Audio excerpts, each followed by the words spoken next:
Jadi what's wrong gitu loh. Jadi jangan dianggap bahwa ajaran Islam itu tidak masuk akal, tidak rasional dan lain sebagainya. Saya menganggap bahwa poligami itu adalah kebutuhan yang memang tidak bisa dibuka lebar-lebar, tapi juga tidak jangan ditutup sepenuhnya. Tambah tambah terus, tambah. Dan yang parahnya no limit. Ada strateginya. Ustadz Somad pernah bercerita. Ceraikan dulu satu, jadi 3. Tambah satu lagi. Ceraikan dulu satu, no limit.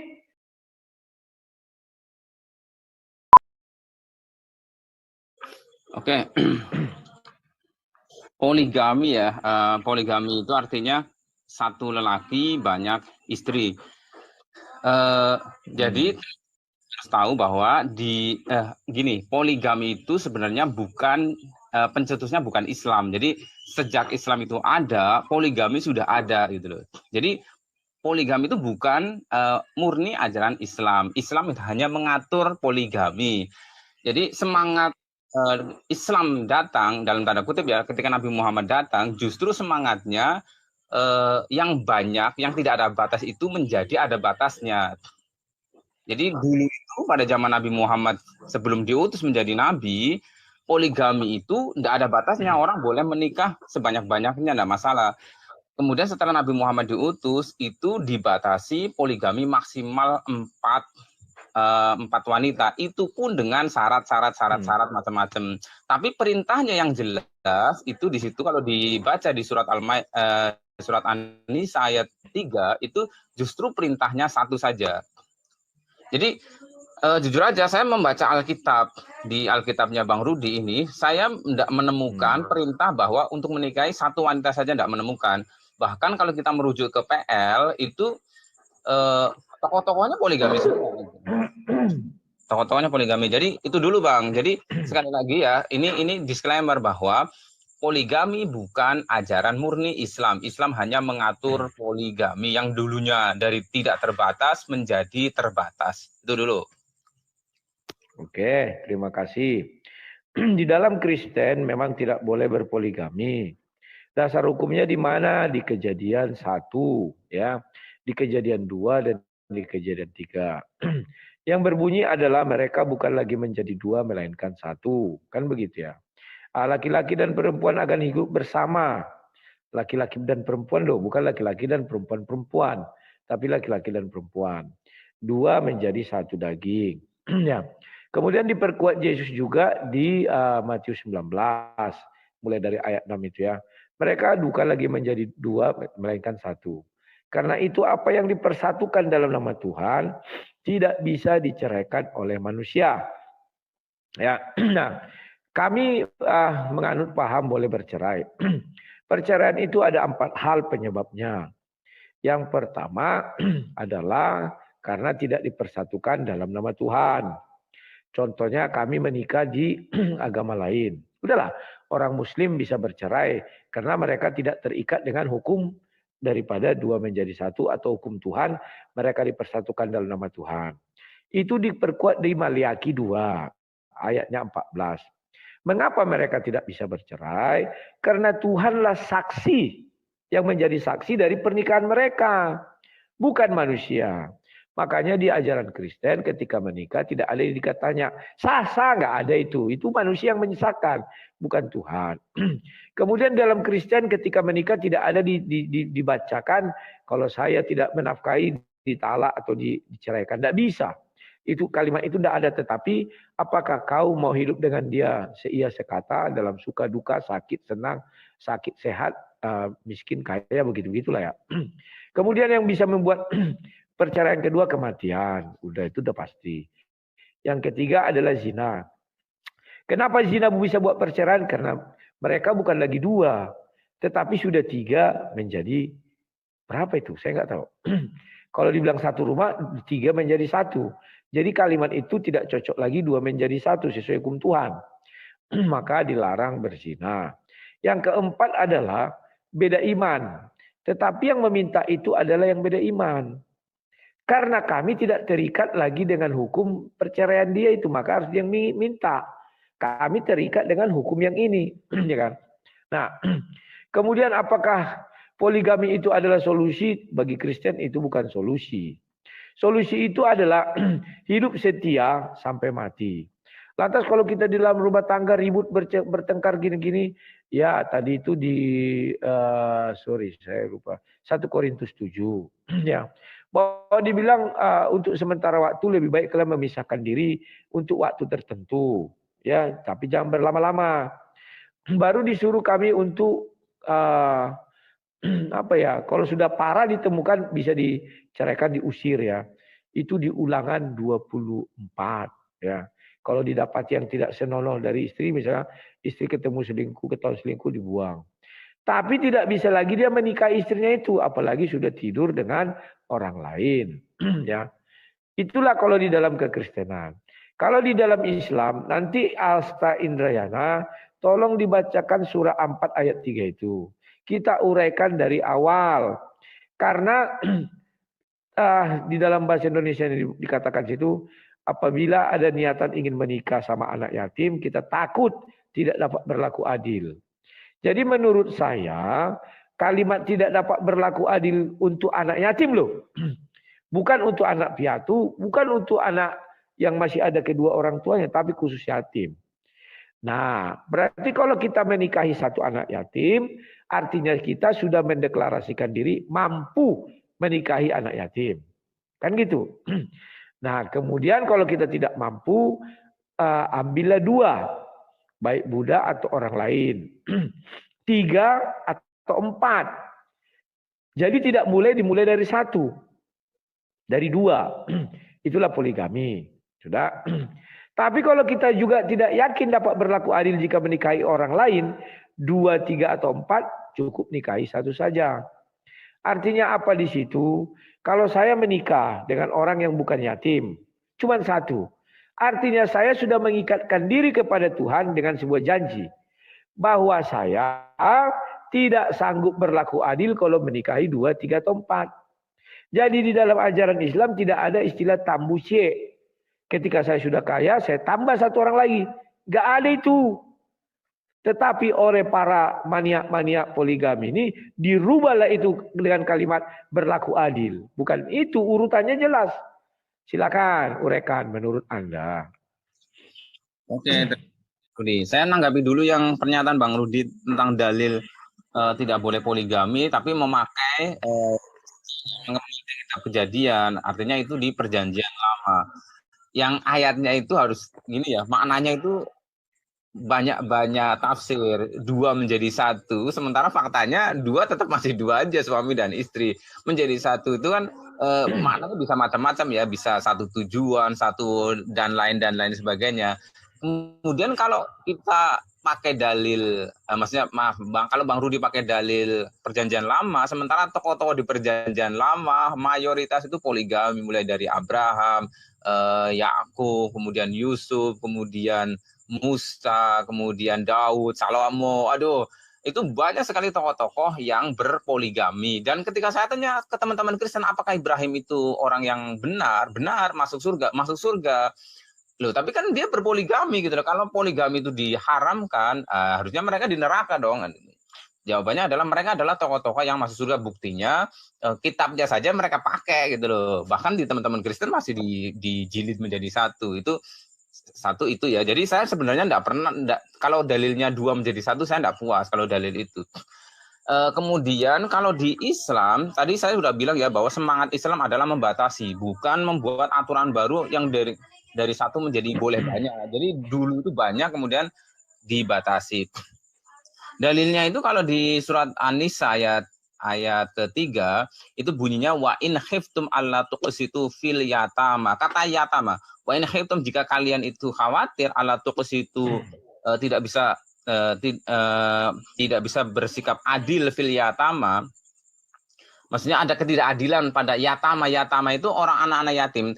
Jadi Bang Rudi jangan menerjemahkan yatim ke dalam bahasa Indonesia sebagai, kalau di bahasa Indonesia itu kan yatim itu adalah orang yang tidak punya bapak. Kalau yang tidak punya ibu kan namanya piatu. Kalau dalam Al-Quran itu sama Bang. Jadi orang yang sudah apa? Kalau gini, artinya gini, sama dengan yatim. Kalau yang tidak punya bapak namanya yatim. Kalau yang tidak punya ibu namanya yatam. Maaf. Kalau yatimnya laki-laki itu yatim, kalau yang yatim itu perempuan itu yatama. Jadi yatama itu maksudnya anak yatim yang sudah tidak punya bapak tapi perempuan. Yatama. Jadi fokus di ayat poligami di surat An-Nisa ayat 3 itu memang fokusnya ke anak-anak yatim. Karena itu anak-anak yatim perempuan, maka hubungannya dengan dianya sendiri sebagai anak yatim perempuan atau ibunya gitu loh. Jadi kita bisa menikahi, kalau kita ini ya khawatir ada ketidakadilan pada mereka, karena zaman Nabi Muhammad janda perempuan itu benar-benar tidak ada harganya. Kemudian anak yatim itu benar-benar tidak ada harganya. Benar-benar tidak ada ketidakadilan. Nah, beda kalau dengan sekarang. Sekarang itu anak yatim kadang masih bisa kan belanja-belanja kemana-mana, masih bisa jalan-jalan kemana-mana. Kalau dulu benar-benar diejek-ejek. Karena itu Al-Quran benar-benar menekankan tentang nasib anak yatim yang perempuan itu. Jadi boleh menikahi dua, nambah, karena kalau satu kan namanya monogami ya, boleh menikahi dua, nambah satu lagi maksudnya 3 atau 4. Tapi di akhir ayat kalau memang tidak bisa bersikap adil, sebenarnya ini penekanannya di sini. Kalau tidak bisa bersikap adil, sementara Nabi Muhammad saja yang berpoligami karena dia memang ingin menyatukan suku-suku pada saat itu saja masih ada pertengkaran, walaupun pertengkaran yang kecil-kecil gitu. Apalagi kami ini yang manusia biasa. Sehingga di situ ditekankan wa in khiftum ala ta'dilu fawahidatan. Kalau engkau itu tidak bisa berbuat adil, maka satu saja. Jadi ada perintah fawahidatan, satu saja. Jadi sebenarnya ayat ini justru penekanan agar satu saja, tapi dia Al-Qur'an ini gini, Bang. Karena pada saat itu poligami itu marak dan itu tidak terbatas. Jadi Al-Quran itu berusaha untuk agak tidak menimbulkan chaos peraturannya. Jadi agak lentur-lentur sedikit gitu loh.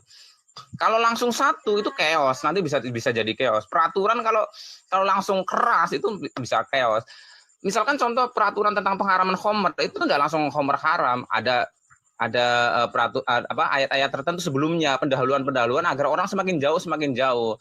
Sama seperti poligami. Jadi enggak bisa langsung satu. Kalau 2 haram enggak bisa. Itu dulu, Bang. Oke, terima kasih. Ya. Di dalam ajaran Kristen, Tuhan tidak pernah mengizinkan poligami. Tuhan kami tidak pernah mengajarkan poligami. Kecuali orang yang sudah terlanjur berpoligami. Kan begitu ya. Itulah sebabnya dia menciptakan satu Adam dan satu Hawa.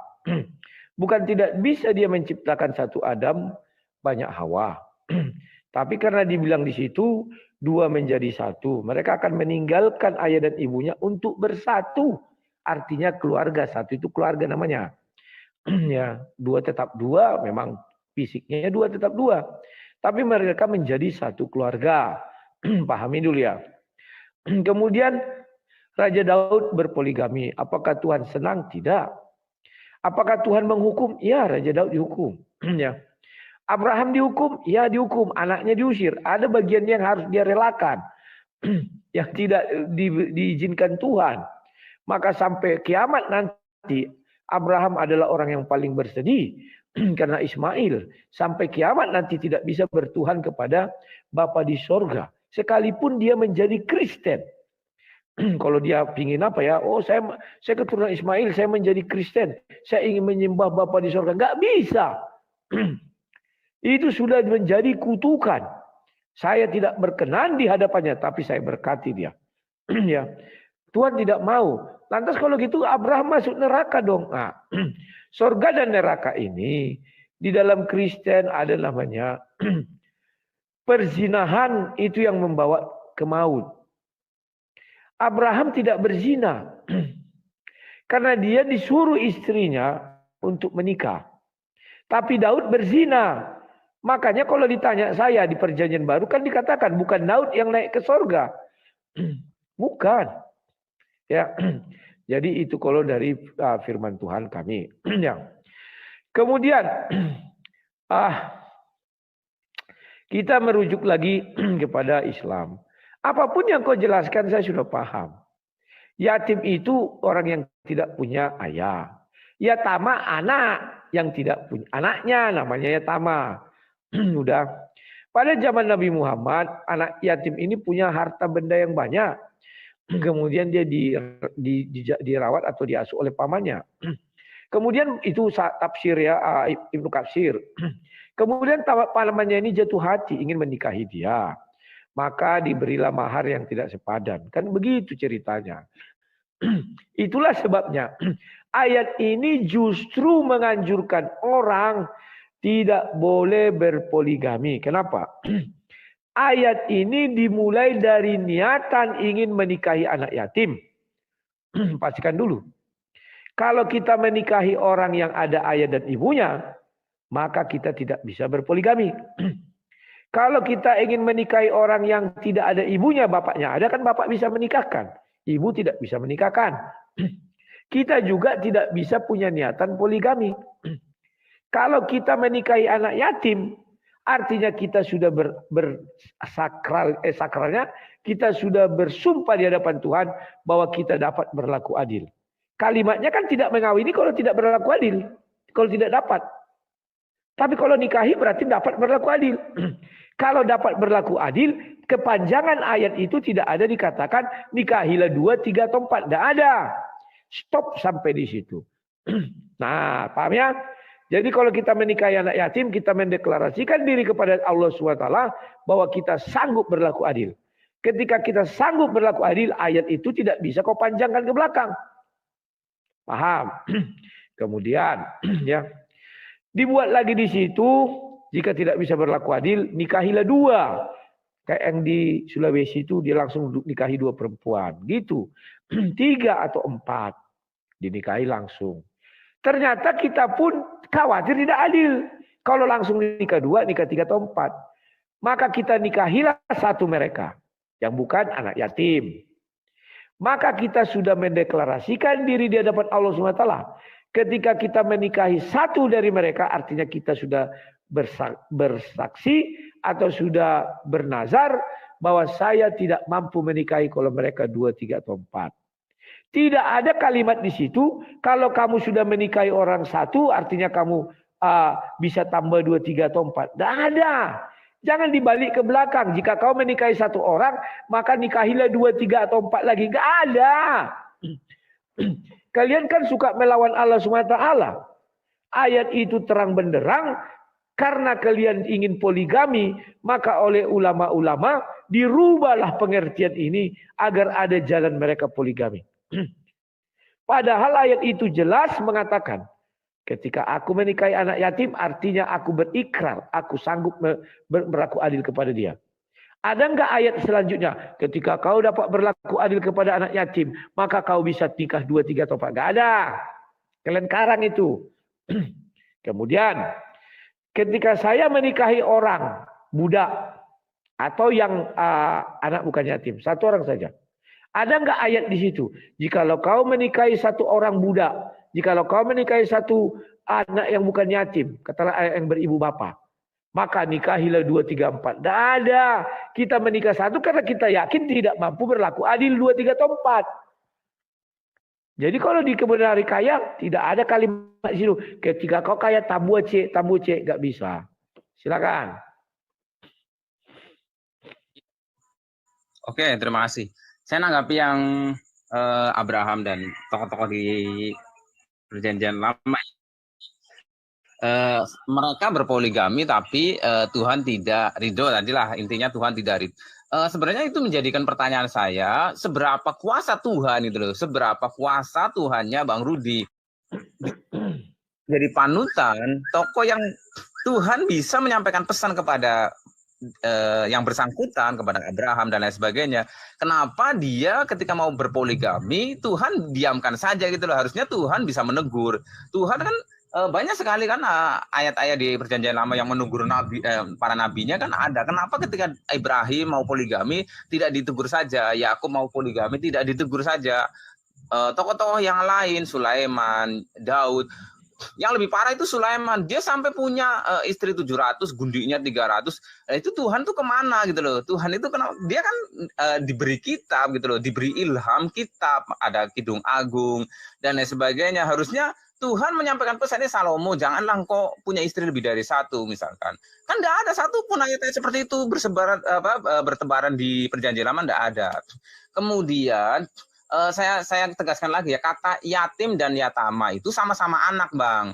Yatim dan yatama maknanya sama-sama anak semuanya. Kalau yatim itu laki-laki, anaknya laki-laki. Kalau yatama itu anak perempuan, yatim perempuan gitu loh. Kalau yatim laki-laki, kalau yatama yatim perempuan. Jadi gini, sebenarnya betul, saya setuju dengan Bang Rudi tadi bilang bahwa ayat itu sebenarnya penegasan untuk menikah satu saja, monogami. Iya betul, tapi Al-Quran tidak bisa menutup rapat-rapat poligami, karena poligami itu memang pada saat itu karena dari suatu hal yang dari tidak terbatas gitu loh. Dari tidak terbatas, Al-Quran tidak bisa menutup rapat-rapat. Kalau menutup rapat-rapat chaos, apalagi pada zaman itu peperangan sudah biasa, peperangan di belahan bumi itu udah biasa, saling ekspansi, sana sini perang Romawi dengan Persia, apalagi pada zaman Nabi Muhammad ya, peperangan di suku-suku Arab itu yang menjadikan jumlah perempuan jauh lebih banyak daripada jumlah laki-laki. Jadi itu harus menjadi solusi gitu loh, menjadi solusi pada saat itu. Tapi berkali-kali Nabi Muhammad mengatakan bahwa wa antum a'lamu bi umuri dunyakum, kalian lebih tahu masalah urusan dunia kalian. Artinya ketika di suatu daerah perempuannya dan laki-lakinya sama, makalah janganlah berpoligami gitu. Jangan berpoligami kecuali di daerah-daerah tertentu. Di Afrika Utara itu kan ada negara yang justru perempuannya yang meminta poligami karena terlalu banyak wanita daripada laki-laki. Coba dicek ya. Jadi perempuannya yang minta, Bang, minta agar lelaki yang tidak mau poligami dihukum gitu. Dihukum oleh negara. Itu permintaan dari perempuan loh, bukan laki-laki yang minta perempuan, karena terlalu banyak jumlah perempuan. Kemudian yatim itu maksudnya gini, Bang, kalau misalkan kok saya sudah punya istri, saya enggak mau ini ya, Bang Ridwi tadi juga menafsir, saya juga boleh dong ikut tafsir para ulama. Jadi misalkan saya sudah punya istri, kemudian saya melihat ada anak perempuan yatim yang dia tidak diperlakukan adil oleh masyarakat, oleh keadaan itu dia tidak diperlakukan adil. Saya boleh menikahi dia gitu loh, saya jadi pahlawan gitu loh, tapi dengan restu istri saya. Kalau enggak ada restu istri saya, enggak usah. Kalau bisa carikan yang single untuk dia. Jadi yang difokuskan itu anak yatim yang perempuan, karena dia kemungkinan besar, khususnya pada zaman Nabi Muhammad, itu tidak diperlakukan adil oleh masyarakat, sehingga dengan dinikahi, dia menjadi ada perlindungan. Atau kalau toh tidak dianya, bisa ibunya gitu loh. Dengan menikahi ibunya, otomatis dia juga bisa punya hak-hak yang ini tuh. Jadi tujuannya itu sebenarnya niat sosialnya tinggi sekali. Dan gini loh, Bang, kita juga harus komparasi dengan agama-agama lain sebelum zaman Nabi Muhammad ya. Hampir semua agama itu tidak melarang poligami. Bahkan di agama Hindu ada kasus poliandri di mana Arjuna Drupadi itu menikahi Pandawa gitu. Tapi dengan syarat setahun dengan si A, nanti setahun berikutnya si adiknya, setahun berikutnya adiknya, kayak gitu, poliandri. Jadi what's wrong gitu loh. Jadi jangan dianggap bahwa ajaran Islam itu tidak masuk akal, tidak rasional dan lain sebagainya. Saya menganggap bahwa poligami itu adalah kebutuhan yang memang tidak bisa dibuka lebar-lebar, tapi juga tidak jangan ditutup sepenuhnya. Gitu, Bang. Oke, itu dulu. Oke, terima kasih. Ya. Kalau di dalam ajaran Kristen itu saya bukakan dulu Alkitabnya. Di Kejadian 2 ayat 24 sudah jelas. Sebab itu seorang laki-laki akan meninggalkan ayah dan ibunya dan bersatu dengan istrinya. Sehingga keduanya menjadi satu daging, itulah rumah tangga. Gak ada dikatakan seorang laki-laki akan meninggalkan ayah dan ibunya bersatu dengan istri-istrinya, gak ada. Jadi hanya dua menjadi satu. Ya, memang kita lihat di Perjanjian Lama banyak penyimpangan. Bedakan antara penyimpangan dengan perintah. Kalau ada perintah, jangan membunuh. Maka kalau kita membunuh, kita ke neraka. Tapi kalau ada perintah, bunuhlah kafir-kafir itu misalnya. Kalau kita tidak membunuh mereka, kita ke neraka. Kalau kita bunuh, kita ke sorga. Itu namanya perintah. Apalagi tentara misalnya, bunuhlah musuhku itu misalnya. Kalau kita tidak musuh, kita bunuh, berarti kita disersi, melawan. Kan begitu. Nah, terjadilah yang namanya poligami itu. Tuhan kenapa tidak langsung melarang? Ya, Tuhan itu kan selalu mengizinkan manusia. Contohnya Adam dan Hawa. Tuhan sudah berpesan kepada si Adam, pohon ini jangan kau makan. Tapi ketika itu Tuhan membebaskan, itulah namanya kehendak bebas. Ya, tidak bisa Tuhan pun mengintervensi, tidak mau. Tapi memang ada Tuhan datang, dia marah. Marahnya setelah kejadian. Ya, contoh kepada Daud, tahunya Tuhan dia mau ngambil Berseba, tapi Tuhan tidak datang melarang. Karena memang Tuhan itu begitu. Setelah dia berbuat dosa, baru Tuhan datang. Kalau dia belum berbuat dosa, Tuhan belum datang. Kayak si Adam lah. Ada beberapa bagian seperti itu. Tetapi Alkitab menjelaskan semua dihukum. Si Daud anaknya yang dari Berseba mati. Abraham, Ismail tidak berkenan di hadapannya sampai kiamat nanti dan keturunannya. Mau dia masuk Kristen, mau dia masuk Yahudi, asal dia tahu itu DNA Ismail, dia tidak berkenan kepada Ismail. Dan keturunannya. Nah, ingat itu. Kejam kan? Itulah hukum Tuhan kekal. Orang Kristen pun banyak nggak tahu hukum ini. Hanya aku yang berani mengungkapkan ini. Kalau orang Kristen kan, oh enggak, keturunan Ismail bisa kok. Kalau dia masuk Kristen, dia diterima Tuhan. Enggak, firman Tuhan kekal. Tidak mau dia menurut keturunan Ismail. Kenapa tahu? Baca di Kejadian 17. Perjanjian dia dengan keturunan Abraham adalah anak 8 hari disunat. Sementara Ismail anak 13 tahun disunat. Berarti bukan dia yang dimaksud. Maka tidak mau Tuhan dengan orang ini sampai hari kiamat. Itu kalau kita bicara fakta sesungguhnya. Sekarang kita masuk ke dalam ajaran Islam. Saya tidak mengatakan tidak realistis, tidak ada saya bilang. Justru saya mendukung surah 4 ayat 3. Cuman orang Islam sekarang tidak pernah mendukung ayat itu. Mereka menentang ayat itu. Ketika kau bilang kamu menikahi seorang istri, ya, apa dasar kau menikahi dia seorang istrimu? Kita anggap ayah dan ibunya masih ada, maka baca ayat Al-Quran. Berarti dia bukan yatim. Berarti hukumnya ketika kau menikahi dia yang bukan yatim, artinya kau sudah mendeklarasikan diri, kau tidak mampu, kau tidak sanggup menikahi orang langsung 2, langsung 3 atau 4 sekalian. Paham nggak? Kemudian kau kaya. Kau lihat anak yatim ada dipersekusi di sana. Oh, biar dia selamat, saya mau menikahi dia. Ayat mana yang kau buat untuk menikahi dia? Gak ada. Tertutup semua jalan kalian. Oh, saya menikahi dia. Jadi 2. Dasar kau apa? Surah 4 ayat 3. Dasar 2 itu apa? Kalau kau merasa, jika kau khawatir, kau menikahi anak yatim tidak sanggup berlaku adil. Paham dah maksudnya? Sudah. Kemudian kita ambil lagi. Ternyata aku istriku 1. Istriku 1 anak yatim. Kenapa kau ambil anak yatim? Karena aku mampu berlaku adil, maka kau ambil hanya 1. Kemudian ternyata aku jadi kaya lagi. Aku ingin nikah, tambah. Dasar kau nikah apa? Gak ada. Dasar kau nikah 2 gak ada. Dasar kau nikah 3 gak ada 4. Karena dasarnya pertama, harus kau merasa ragu tidak dapat berlaku adil. Sementara kau sudah berlaku adil. Gak bisa kau tambah 2, 3 atau 4. Apakah poligami tertutup? Tidak. Saya tidak pernah bilang dalam Islam poligami tertutup, tetap terbuka. Hanya saja dasarnya ketika aku mau menikahi anak yatim, aku takut tidak dapat berlaku adil. Langsung ku nikahi 2 orang. Yang bukan anak yatim. Budak entah apa 2. Gak mulai dimulai dari 1 terus tambah. Gak ada ayatnya di Quran. Cari kalau dapat. Terima kasih. Aduh. Ini saya jadi bingung gini loh. Jadi bingung dengan penjelasan Bang Rudi yang jauh dari... gini loh ya, dari konteks ayat itu gitu loh. Kalau kita baca ayat itu sesuai dengan kaidah bahasa Arab, itu enggak seperti itu, jauh.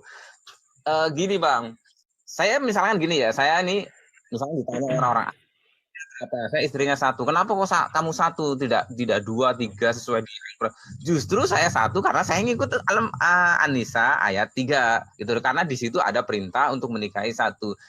Di ayat yang terakhir wa in khitum wa in khitum ala ta'dilu fawahidah. Kalau engkau khawatir ketika beristri 4, istri lebih dari satu itu tidak bisa berbuat adil dengan istri-istrimu, maka satu saja gitu loh.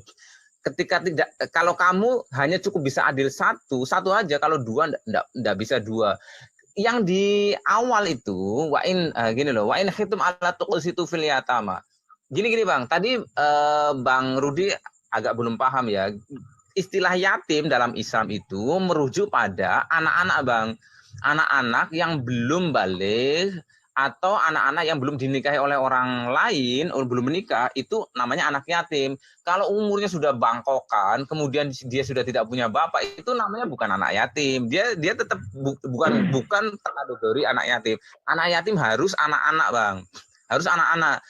Jadi kalau umurnya udah 35 tahun, kemudian dia minta santunan, tolong dong santuni saya udah tidak punya bapak, gitu loh. Nah, itu bukan anak yatim. Kalau dalam Islam dia sudah bukan yatim lagi. Yatim hanya berlaku untuk anak-anak yang masih di bawah tanggungan. Gitu.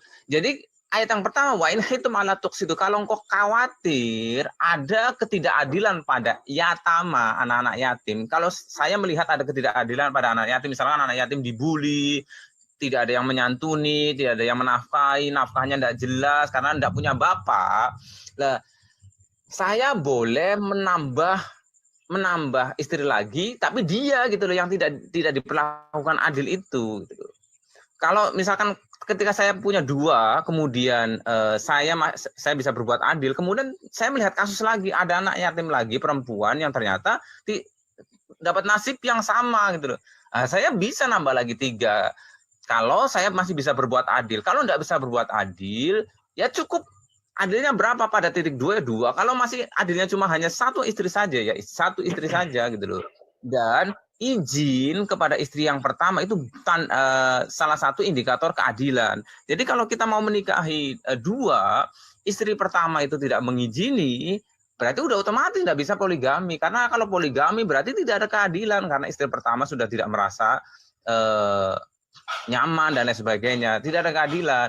Ada kasus teman ya, adalah pokoknya ya, itu sekali menikah 2 Bang, sekali menikah 2 karena apa? 2 wanita itu memang benar-benar ingin dinikahi sama saya itu gitu loh, dinikahi kawa itu dalam waktu yang bersamaan 2. Ya silakan saja gitu loh, ketika itu memang 2 wanita itu merasa nyaman, silakan sah-sah saja. Kan berkali-kali saya bilang bahwa Quran semangatnya membatasi bahwa poligami itu tidak bisa ditutup rapat-rapat karena nanti suatu saat ketika jumlah wanita yang luar biasa banyak harus dibuka keran poligami, harus dibuka sedikit-sedikit. Jadi bagi siapa-siapa yang memang mampu poligami silakan poligami. Kalau ditutup rapat-rapat itu tidak bisa menyelesaikan masalah gitu loh. Jadi dibuka lebar-lebar nanti akan menimbulkan ketidakadilan pada perempuan. Kalau dibuka lebar-lebar ya, kalau di perjanjian lama saya tetap meyakini bahwa tidak ada aturan larangan poligami. Tapi kalau dibuka rapat-rapat justru menjadi masalah, dibuka lebar-lebar menjadi masalah. Makanya di Al-Qur'an poligami tetap ada tapi dibatasi. Artinya kerannya dibuka tapi sedikit aja gitu loh. Bayangkan kalau misalkan suatu saat kita terjadi perang dunia ke-3 atau ke-4 misalkan.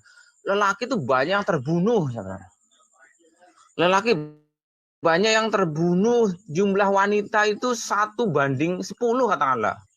Masa keran poligami benar-benar saklek harus di ini. Nah, itu tidak adil. Kemudian tadi saya juga mau mengkritisi tentang keturunan Ismail begini-begini. Saya itu menurut saya tidak rasionalis. Kalau di Al-Qur'an semua manusia Bang itu di mata Tuhan sama, yang membedakan hanya ketakwaannya. Nanti kalau seperti itu Bang, itu menjadi agamanya Tuhan itu rasis gitu loh. Tuhan itu amat sangat rasis. Kalau di Islam Bang, inna akramakum indallahi atqakum, bahwa yang paling mulia di sisi Tuhan itu berdasarkan pada ketakwaannya. Bahkan Nabi Muhammad, dia orang Arab, mengatakan bahwa la fadla arabiyyan 'alal ajamin wala abyadu 'ala aswadin illa bitaqwa. Tidak ada keutamaan orang Arab atas orang bukan Arab, orang putih atas orang hitam kecuali karena ketakwaannya. Jadi tidak kalau Arab itu pasti mulia, enggak. Orang yang kulitnya putih pasti lebih mulia dari orang hitam, enggak gitu loh. Nabi Muhammad yang jelas-jelas Arab loh, dia sampai bilang, saya tuh enggak ada apa-apanya. Kalian tuh sama di hadapan Tuhan, sekalipun saya ini dari Arab, orang-orang muhajirin, orang-orang ansar dari Arab, itu enggak ada apa-apanya di hadapan Tuhan, kecuali takwanya gitu loh. Sekalipun ada orang enggak tahu antah berantah datang dari mana, kalau dia takwanya luar biasa, dia lebih mulia daripada orang Arab. Itu Bang, itu dulu. Oke, terima kasih. Saya suka sama Asta Indrayana ini. Dia dalam berkata-kata jujur. Sebenarnya saya sudah tahu definisi yatim itu adalah anak yang tidak berbapa dan dia belum balik. Ya. Belum balik itu artinya bukan belum pulang ya kawan-kawan ya. Pergi dia belum balik. Woy. Artinya dia kalau perempuan belum mens. Ya. Jadi kawan-kawan, Islam mengizinkan kita menikahi anak yang belum mens. Ya, sesuai definisi yang diulang Asra Indayana. Asal kita mampu berlaku adil terhadap hartanya. Nah, kan itu ya. Tetapi zaman sekarang, kenapa tidak ada lagi Islam yang mengikuti ayat ini? Menikahi anak yang belum balik. Kalau di Indonesia, Ustadz Puji dulu kan di penjara. Gimana sih hukumnya ini? Ya. Justru di situ kamu makin mempertegas Allah SWT mempersempit ruang poligami.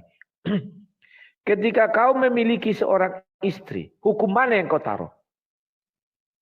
Pasti hukum yang kau taruh, kau cocokkan apakah istrimu anak yatim atau bukan. Kalau istrimu anak yatim artinya kau taruh kalimat awal dari surah 4 ayat 3. Ya, berarti kau menikahinya artinya kau dapat berlaku adil. Kau nikahi dia satu. Sudah. Jika kau menikahi satu istri, apa dasar kau menikah? Di dalam Al-Quran hanya 2 ayat itu bicara tentang satu. Di depan dan di belakang. Artinya istrimu bukan anak yatim. Maka kau nikah satu. Kenapa kau nikah satu? Sesuai ayat itu karena kau tidak mampu berlaku adil. Jika kau menikah 2, 3, atau 4. Pahami dulu. Kemudian ujuk-ujuk kau menambah. Dasar kau apa? Enggak ada, tertutup. Nah ini. Dasar kau enggak ada, tertutup. Paham ya? Jadi kalau kau sudah menikah satu, tidak boleh tambah. Enggak ada tertutup. Ayat mana mau kau buat? Kau nikah 2, 3, atau 4 karena kau takut menikahi anak yatim enggak dapat berlaku adil anak kecil itu. Kan itu dasarnya. Kau menikah yang bukan yatim, mau nambah dasarnya apa? Enggak ada. Tapi oleh orang-orang Islam sekarang, mereka melawan firman Tuhan. Tidak ada lagi sekarang orang menikahi anak yang belum balik. Tidak ada lagi orang mau peduli dengan aturan itu, langsung tambah cek, tambah terus, tambah. Dan yang parahnya, no limit. Ada strateginya. Ustadz Somad pernah bercerita. Ceraikan dulu 1, jadi 3. Tambah 1 lagi. Ceraikan dulu 1, no limit. Padahal itu tidak ada perintah di dalam Al-Quran. Tidak ada. Baca surat 3 itu. Ada nggak dibilang? Jika kau mau menikah lagi, ceraikan 1, jadi 4 terus. Tidak ada. Itu adalah kelicikan kalian untuk melawan Tuhan dengan halal. Contoh ada lagi. Daripada berzina, nikah dia. Siri. Malam nikah, pagi cerai. Kan jadi main-mainan kalian Tuhan. Penting sah. Masuk TV One waktu itu pernah kulihat. Orang pergi berhaji katanya. Aku sampai tercengang-cengang. Itulah strateginya katanya. Waduh. Nah. Kalau di dalam Kristen, kubukakan ya. Perjanjian lama namanya Maliaki. Maliaki 2 ayat 14. Dan kamu bertanya, oleh karena apa tidak boleh bercerai? Ingat cerita tentang perceraian. Oleh sebab Tuhan telah menjadi saksi antara engkau dan istri masa mudamu. Yang kepadanya engkau, arti masa muda itu istri pertama sekali. Ketika kita menikah, kita telah menjadi saksi. Yang kepadanya engkau telah tidak setia. Padahal dialah teman sekutumu dan istri seperjanjianmu. Jadi ketika kita menikah pertama sekali itu istri seperjanjian kita. Bukankah Allah yang Esa menjadikan mereka daging dan roh? Dan apakah yang dikehendaki kesatuan itu? Keturunan ilahi. Jadi jagalah dirimu dan janganlah orang tidak setia terhadap istri dari masa mudanya. Jadi Alkitab mengajarkan kepada kami. Kalau kita mau poligami itu pasti tidak setia sama istri masa mudanya. Karena kita melirik dulu kan. Mana ada tutup mata langsung kawin. Tidak ada, pasti buka mata dulu. Timbul cinta, timbul keinginan. Maka dibilang siapa memandang wanita dan mengingini. Nah, inilah itu. Ya. Kalau memandang wanita dan senyum-senyum. Terus membayang-bayangkan tidak masalah. Tapi kalau mengingini. Nah ini mengingini. Mulailah munculnya pendekatan. Dia adalah poligami. Oleh sebab aku membenci perceraian. Firman Tuhan Allah Israel. Juga orang yang menutupi pakaian dan kekerasan, firman Tuhan semesta alam. Maka jagalah dirimu dan janganlah berkhianat. Memang dinasihati kami. Jangan berkhianat, aku benci perceraian katanya. Kalau Islam kan ada gitu. Allah apa katanya? Merestui perceraian, membenci perceraian tapi mengizinkan. Kalau kami enggak, dia benci. Ya. Sorry. Silakan. Oke, kalau perceraian itu dalilnya abghadul halali ilallahi at-talaq. Jadi boleh tapi dibenci sama Tuhan itu talak, Bang. Jadi talak itu sesuatu yang dibenci tapi diperbolehkan, memang itu harus jadi satu-satunya. Kalau ketika ada maslahat, ketika dengan bercerai itu menjadi maslahat, maka boleh bercerai daripada dia satu rumah terus, tapi yang terjadi adalah justru neraka gitu loh, neraka dunia dan lain sebagainya. Itu maka perceraian bisa menjadi solusi, dan itu adalah perkara halal yang paling dibenci. Jadi di Islam itu perceraian dibenci juga, Bang, tapi itu darurat ya. Kemudian saya mau gini, Bang, di surat An-Nisa itu ayat 3 itu sebenarnya bunyinya gini, Bang, wa in khiftum ala tuqsitu fil yatim. Kalau kalian itu khawatir pada anak-anak yatim tidak diperlakukan adil, anak-anak yatim perempuan ya, fangkihu ma tabalakum minan nisa, maka nikahlah apa yang kalian suka minan nisa, dari nisa. Jadi yang dinikahi itu an-nisa, perempuan, bukan yatimnya sebenarnya. Artinya pakai diksi an-nisa, artinya an-nisa itu bisa jadi anak yatimnya itu nanti ditunggu sampai dia mampu secara fisik, secara biologisnya mampu, atau ibunya gitu loh, ibunya anak yatim itu tadi gitu loh. Makanya di situ tidak pakai yatama yang dinikahi, tapi yang dinikahi itu anisa. Anisa itu artinya perempuan gitu, Bang. Jadi Al-Quran ini sangat ini ya, perfect banget dari perdebatan sebenarnya, karena kami yakin ini dari Tuhan. Di situ bukan yatama yang disuruh dinikahi. Jadi Allah tuqsitu fil yatama fangkihu ma tabalakum minan nisa, maka nikahilah di antara kalian minan nisa, dari perempuan yang sudah matang. Nikahi. Tapi sebelum ayat itu kan, sebelum kata-kata itu ada kata yatama, artinya yang wanita yang ada kaitannya dengan yatama itu tadi. Bisa jadi anak yatimnya itu sampai nanti ditunggu dia matang, atau ibunya gitu loh. Karena penekannya pada perlakuan ketidakadilan pada itu bisa terjadi dari orang lain ataupun keadaan karena dia tidak punya bapak. Memang pada saat itu, Bang, coba dipelajari ya, kondisi anak-anak yatim pada zaman Nabi Muhammad itu benar-benar terlantar betul. Benar-benar terlantar betul. Makanya Nabi Muhammad banyak sekali hadis-hadis yang menekankan agar kami ini agar mencintai anak yatim, menanggung anak yatim dengan balasan-balasan pahala yang luar biasa gitu. Gitu. Kemudian kalau kita bicara tentang manusianya ya, Bang, manusianya dimanapun lah yang beragama Islam, kadang dia udah punya istri cantik masih nikah lagi. Nah, itu manusianya, Bang. Betul, saya mengakui bahwa dia tidak begitu melaksanakan ayat ini, betul. Saya tidak masalah gitu loh. Tapi pada zaman Nabi Muhammad hal seperti itu belum terlalu ditekankan oleh Nabi. Karena apa? Karena memang masa transisi gitu loh, masa transisi dari boleh menikahi siapa saja dibatasi menjadi 4. Nah, sekarang ketika orang sudah mulai sadar, tidak masalah ketika pemerintah misalkan ya melarang poligami, tidak masalah, atau tidak melanggar Al-Quran, karena di Al-Quran sendiri ada perintah monogami. Nabi Muhammad juga pernah mencontohkan monogami gitu loh. Pernah mencontohkan monogami. Kadang pertanyaannya begini, yang sering dilontarkan oleh teman-teman Kristen, kenapa di Al-Quran 4 Nabi Muhammad lebih dari 4? Itu jelas sudah dijelaskan di surat Al-Ahzab bahwa itu kekhususan Nabi Muhammad. Kalau kita cek satu persatu, istri-istri Nabi itu rata-rata adalah anaknya para pembesar-pembesar musuh-musuhnya. Misalkan Juwairiyah, anaknya pemimpin dari Bani Mustalik. Dengan menikahi Juwairiyah, Nabi Muhammad, orang Islam dengan Bani Mustalik menjadi damai, menjadi tidak bersengketa lagi. Sebelumnya bersengketa terus. Kemudian di Khaybar ada Sofia binti Huyai Al-Akhtab. Dengan menikahi dia, akhirnya tidak lagi ada catatan dalam sejarah orang Islam menjadi berperang lagi dengan kaumnya Sofia itu. Jadi ada damai. Ada satu yang memang masih sengketa terus, itu dengan Romlah, anaknya Abu Sofyan. Jadi ketika Romlah itu menjadi istrinya Nabi Muhammad, Abu Sofyan itu masih memusuhi Nabi Muhammad gitu loh. Ya, tapi pada akhirnya Abu Sofyan pun masuk Islam. Jadi kalau Nabi Muhammad itu perkecualian, ada tujuan-tujuannya untuk merekatkan semua kaum-kaum itu.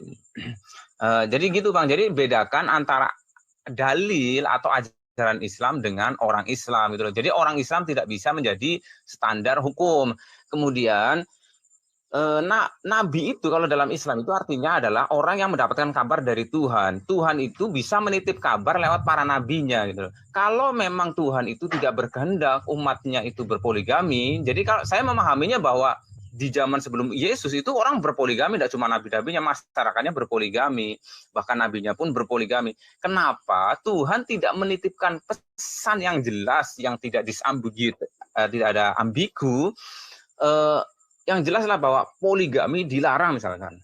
Titiplah berapa ayat lewat nabinya gitu loh. Kenapa kok enggak kayak bahkan tadi saya udah bilang, kenapa sampai Salomo punya istri sebegitu banyak, tidak ada satupun ayat yang turun kepada Salomo. Salomo tidak boleh menikah lebih dari satu misalnya. Kenapa kok tidak ada gitu loh? Sementara ayat bertebaran, Salomo diilhamkan ayat-ayat, Musa diilhamkan ayat-ayat gitu. Itu Bang. Oke, terima kasih Asra Indrayana. Saya suka kalian ini apa yang diucapkan pertama untuk dibela. Inilah kelebihan kalian, membela ucapan pertama. Kalau kami tidak pernah mau aku membela ucapanku yang pertama. Untuk apa? Karena Tuhan kami konsisten. Ya, saya setuju dengan kamu. Ingat ya, ilmu baru yang harus kalian pahami semua penonton, bahwa Islam boleh menikahi anak yang belum balik, ya, di bawah belum haid. Tapi kata dia mungkin nanti menggaulinya kalau dia sudah haid. Nah, begitu. Ada itu saya lihat di TikTok ya. Dia nikahi anak yang belum haid, sesudah itu dihalangi, diambilnya pistol tembak-tembak gini. Naik darah. Namanya laki-laki kalau sudah diubun-ubun, mau haid, mau enggak haid, penting dia istriku, kan begitu ya. Tetapi terima kasih diskusi malam ini ya. Kau sudah membuka wawasan orang banyak, dan saya juga sudah membukakan kebenaran kepada kalian. Bahwa Al-Quran itu, kalau kau menikahi satu istri, dasarmu ada. Yang pertama di depan, bahwa kau mampu menikahi anak yatim, adil. Yang kedua di belakang, bahwa kau tidak mampu berlaku adil kalau menikahi 2, 3, atau 4 orang. Itulah dasar untuk menikah satu. Selebihnya tertutup jalanmu untuk poligami. Jangan kau tambah-tambahi, jangan kau kurang-kurangi. Satu-satunya jalan poligami adalah kau takut berlaku adil terhadap anak kecil jika kau nikahi, maka kau langsung menikah 2. Ya, baru tidak boleh tambah 3, tidak boleh tambah 4. Karena tidak ada ayat mengatakan apabila kau sudah menikahi 2, tambahlah 1 lagi, enggak ada itu. Kau bisa menikahi 2, 3, atau 4. Pilih. Ya. Jadi terima kasih diskusi malam ini, karena kondisi fisikku enggak bagus. Silakan kau tutup, aku tidak menyangga. Silakan. Iya, terima kasih. Gini, intinya bahwa Islam itu agama yang mencoba membuat aturan-aturan, karena menikah ini berkaitan dengan syariat, jadi aturan Tuhan yang berkaitan dengan mengatur manusia itu disesuaikan dengan kebutuhan manusia. Dan ini juga bisa menjadi garis bawah bahwa agama, bahkan saya kayaknya kok enggak menemukan bahwa ada agama yang menyatakan hanya monogami saja, kecuali Kristen, yang itu pun dalilnya masih bisa ditafsiri ya. Jadi semua agama di dunia yang besar-besar khususnya ya, Hindu, kemudian Yahudi, kemudian agama-agama yang lain yang bertebaran di muka bumi pada zaman itu, semuanya memperbolehkan poligami atau tidak ada ayat larangan poligami lah. Kalau di Al-Quran jelas tegas boleh adanya poligami, bahkan ayat monogaminya juga sangat tegas sekali ada poligami. Jadi buat teman-teman di luar Islam untuk jangan menyudutkan Muslim tentang masalah poligami. Kalau kalian misalkan melihat kasus-kasus manusia ada yang poligami karena dia hanya hasrat saja dan sebagainya, biarkan itu manusianya, jangan diseret-seret ke ajaran agamanya. Ajaran agama tetap ajaran agama.